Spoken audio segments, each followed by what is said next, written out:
California. So we stood up, we stood strong, and we won that battle.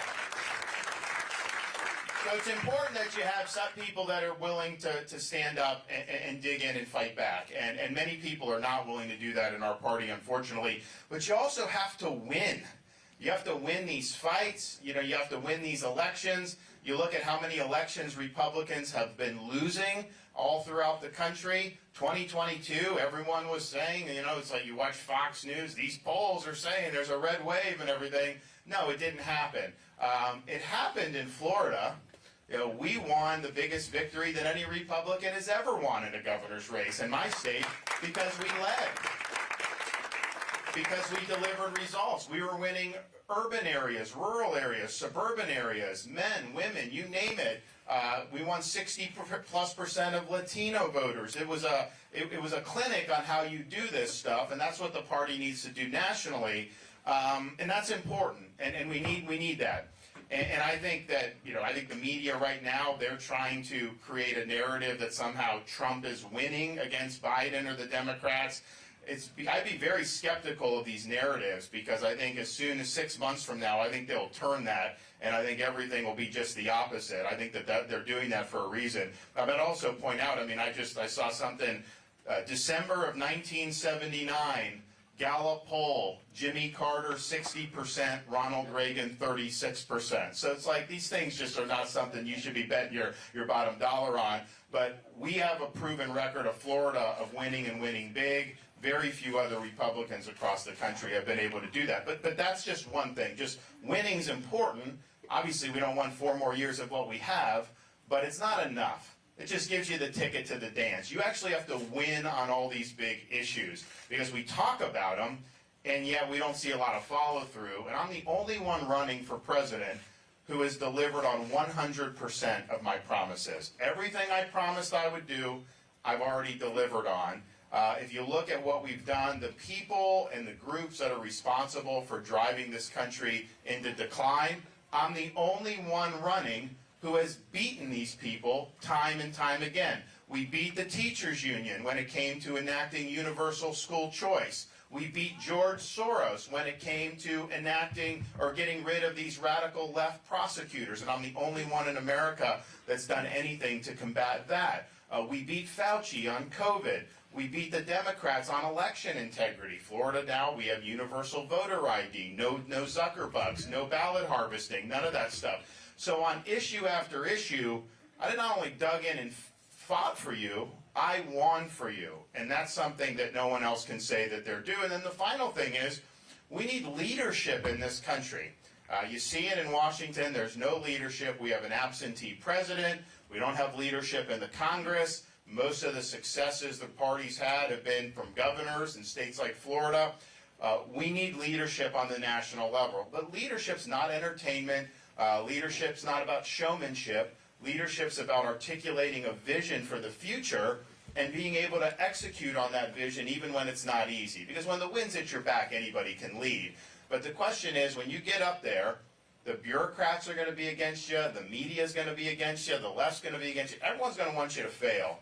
So are you going to be able to keep that compass set on true north and be able to bring this country to where it needs to be? Or are you just going to get eaten up and chewed out because you don't have that vision and the leadership? We've shown an ability to do that as governor, as good as anybody in the country, and that's what we'll do as president of the United States. So I don't sit here and say, I'm going to promise you this, I'm going to promise you that. What I tell people is, first of all, we need a president that can serve for 2 terms. I mean, to serve a 1-term lame duck president, it's not going to work. You saw what happened after Biden got in. Everything Trump did got reversed on day 1, except for the judges that were there. And so all the other policies were reversed. And I think part of it is you need 8 years for this stuff to really stick and to really bite and to have a legacy beyond your term in office. So after serving 2 terms, 8 years, what am I going to be able to tell you I actually did for this country? We'll be able to say a number of things. One, we'll be able to say we restored the American dream.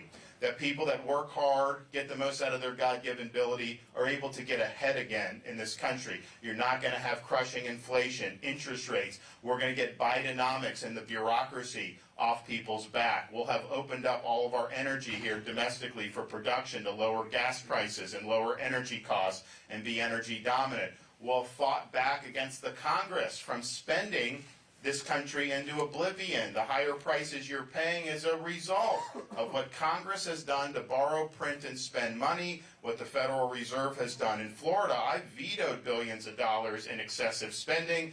We've run budget surpluses, cut taxes, and we've paid down 25% of our state's total debt just since I've been governor in 2019. Imagine actually paying down debt nationally. That would be an earthquake. We'll also be able to say we restored the sovereignty of our country. Drug cartels are no longer running our border. We don't have millions of illegal aliens pouring into this country. We will actually have constructed a border wall, as was originally promised by Donald Trump in 2016. We will have designated the Mexican drug cartels as foreign terrorist organizations. When they try to come with drugs, we're going to engage in lethal force against them, and I guarantee you, you're going to see a change in behavior when that happens. We're also going to be able to say we revitalized our nation's military. We fended off the threat posed by the Chinese Communist Party.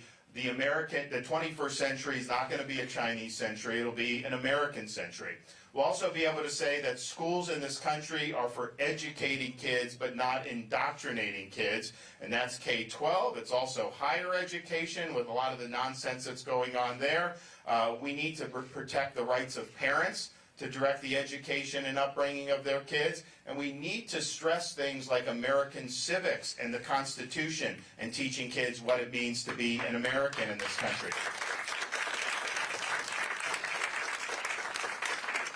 We'll also be able to say whether you live in a red state or a blue city, criminals are held responsible for their crimes.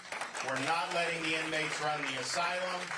We're not going to allow rogue prosecutors to put people back on the street. Every American family will have the right to raise their kids in peace and security from sea to shining sea. We're also going to be able to say that we've restored the U.S. Constitution to its focal point as the centerpiece of our national life. And that means a limited government that works alongside the people, not an unaccountable, unlimited bureaucracy that's been weaponized against the people, that's been imposing its will on the people without our consent.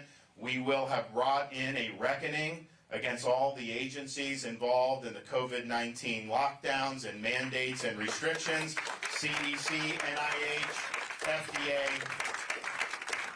Accountability will be in order. And I'm the only one that will do that who's running. Nobody else, a lot of those people think those policies were good policies back in 2020 and 2021. I think they were some of the worst policies this country has ever embraced. So we will have brought accountability there. And we also will have ended the weaponization of federal agencies like the FBI, the IRS, and the U.S. Department of Justice. And we'll have taken swift action to do that. And we're going to do a lot more.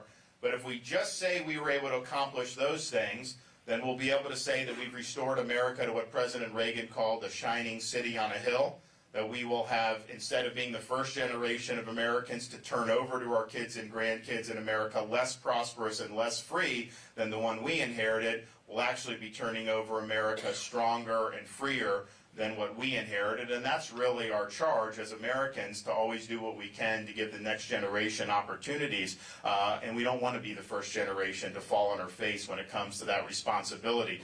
So that is the direction that we need to go. That's the vision of where we will be after 8 years. And our founding fathers understood that freedom is not something that is free. Freedom is something you got to fight for. When they framed our Constitution in 1787, they had studied the history of every republic in the history of mankind, because they wanted to know, they wanted to get guidance on how you would do that here in the United States. But the only thing that they noticed that linked all the republics in history together was this: every one of them had failed.